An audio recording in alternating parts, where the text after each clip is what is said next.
So guys, আজকে আমি দোকানের বাইরে বসে কি করছিলাম আর দোকানই বা এত ফাঁকা ছিল কেন, এইসব দেখার জন্য পুরো ব্লগটা দেখতে থাকো। সো হে গাইস, আসসালামু আলাইকুম। আমি হলাম আবিদ, আপনারা দেখছেন আবিদ লাইফস্টাইলের আরো একটা নতুন মিনি ব্লগ। তো আজকে সকালবেলা বেরিয়ে গেছিলাম একটু দোকানের মাল জাল আনার জন্য, তারপরে বাড়ি এসে কিছুক্ষণ পরে আবার দোকান খোলার জন্য বেরিয়ে পড়লাম।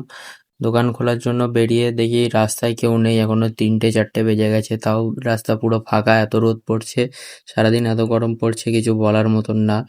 তো তারপরে দোকানের সামনে এসে একটু ভিডিও বানালাম। ভিডিও বানিয়ে দোকানের শাটারটা তোলার জন্য আরেকজনকে ডাকলাম, আমাদের দোকানে যে কাজ করে ওকে ডাকলাম। তারপরে দোকান খুলে বাইরের দিকে বসেছিলাম বিকেলবেলা, দেখি পুরো ফাঁকা রাস্তাঘাট পুরো এখনো, আর দোকানও ফাঁকা ওই জন্য।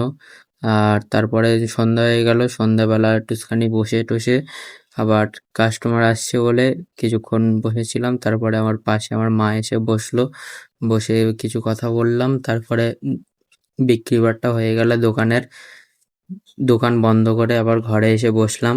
তো চ্যানেল নতুন হয়ে থাকলে সাবস্ক্রাইব করো। খাওয়া দাওয়া হয়ে গেছে, সাবস্ক্রাইব করো, লাইক করো, কমেন্ট করো, শেয়ার করো।